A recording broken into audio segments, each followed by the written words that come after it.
नमस्कार दोस्तों, स्वागत है आपके अपने यूट्यूब चैनल में। तो आज अपन इस वीडियो में बात करने वाले हैं, यदि आपको हिंदी या इंग्लिश टाइपिंग आती है तो आज मैं आपके लिए बहुत ही शानदार वैकेंसी लेकर यहाँ पर आया हूँ, जिसमें आपके बहुत सारे लगभग 10,000 प्लस आपके यहाँ पर पद निकले हैं। यदि आपको टाइपिंग आती है और आपको थोड़ा सा मैथ्स और रीजनिंग और जनरल अवेयरनेस आता है तो आप ये फॉर्म जरूर भर दीजिएगा। कौन सी वैकेंसी के बारे में बात कर रहे हैं उसके बारे में डिटेल बताऊँगा, कैसे आपको फॉर्म भरना है, कैसे आपको तैयारी करनी है और कैसे आपको टाइपिंग की प्रैक्टिस करनी है, वो सारी चीज़ें डिटेल में बताऊंगा। और कैसे आपको सिलेक्शन लेना है वो भी सब कुछ कंप्लीटली इस वीडियो में बताऊंगा। उससे पहले जो लोग चैनल पे न्यू आए, चैनल को सब्सक्राइब कर लीजिए और बेल आइकन को प्रेस कर लिए ताकि आपको लेटेस्ट अपडेट्स और इसी जानकारियां मिलती रहेगी। चलिए आज कोडिंग शुरू करते हैं। तो आज मैं आपके लिए 12th पास भी और ग्रेजुएट पास हो तो भी आपके लिए यहाँ पर 10,000 प्लस वैकेंसी आपके यहाँ पर मैं लेके आया हूँ। इसमें आप यदि अंडर ग्रेजुएट हो तो आपकी लगभग 3,500 वैकेंसी होने वाली है, और आप यदि ग्रेजुएट पास हो तो ग्रेजुएट पास के लिए भी यहाँ पर लगभग यहाँ से 9,500 वैकेंसी आपकी निकल कर आ रही है।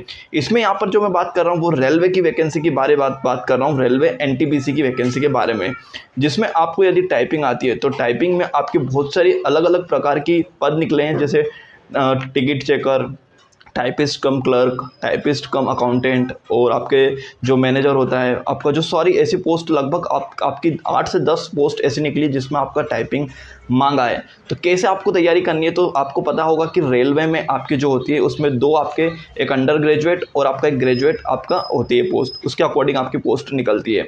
तो यहाँ पर आप यदि 12th पास हो तो 12th पास के लिए बहुत अच्छी वैकेंसी निकली है और बहुत अच्छे लेवल की यहाँ पर होने वाली है। सेम ऐसे ही ग्रेजुएशन लेवल का भी आपका होने वाला है। तो यहाँ पर सबसे पहले रेलवे में होता है CBT 1 और CBT 2। CBT 1 में आपके 100 क्वेश्चन आते हैं जो कि 90 मिनट में आपको करने होते हैं, जो कि आपका मैथ्स, रीजनिंग और जनरल अवेयरनेस रहता है। तो यहाँ पर आपका CBT 1 है और CBT 1 देन क्लियर करने के बाद आपका CBT 2 होता है रेलवे में। रेलवे में लास्ट टाइम जो वैकेंसी निकली थी बहुत अच्छी खासी वैकेंसी निकली थी, इस बार थोड़ी कम वैकेंसी निकली है, बट होप है कि आपको जो है वैकेंसी वो आपके बढ़ने के 101% चांसेस है कि वैकेंसी बढ़ सकती है।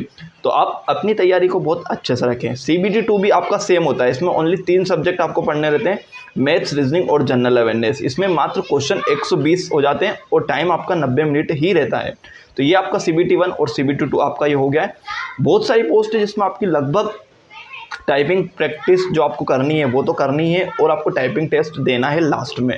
जैसा आपका टिकट चेकर हुआ, फिर आपका हुआ टाइपिंग कम क्लर्क हुआ, टाइपिंग कम अकाउंटेंट हुआ, ऐसे जो टाइपिंग वाली पोस्ट है उसमें आपको टाइपिंग टेस्ट देना पड़ेगा। तो वो आपका क्वालिफाइंग नेचर का होता है, तो आपको वो एनटीपीसी में आपका टाइपिंग टेस्ट देना पड़ेगा। यदि आप हिंदी से दे रहे हो तो आप हिंदी की प्रैक्टिस बहुत अच्छे से करके चलें, ताकि आप CBT 1 CBT 2 क्लियर करके आप डायरेक्ट आपकी जो टाइपिंग है वो एक बार में आप क्लियर कर ले। तो रेलवे की वैकेंसी है लगभग आपकी 10,000 प्लस अभी वैकेंसी नोटिफिकेशन में आई है, उसके बाद आपकी ये बढ़ के ऑटोमेटिक बढ़ के और ज़्यादा हो जाएगी। तो अभी आपका ये नोटिफिकेशन आया है, उसके बाद आपकी जो एग्ज़ाम है वो लगभग मान के चले तो अक्टूबर तक आपकी एग्ज़ाम होगी रेलवे एनटीपीसी की। तो बहुत अच्छा मौका है, जिसको टाइपिंग आती है वो ज़रूर भरे ये फॉर्म।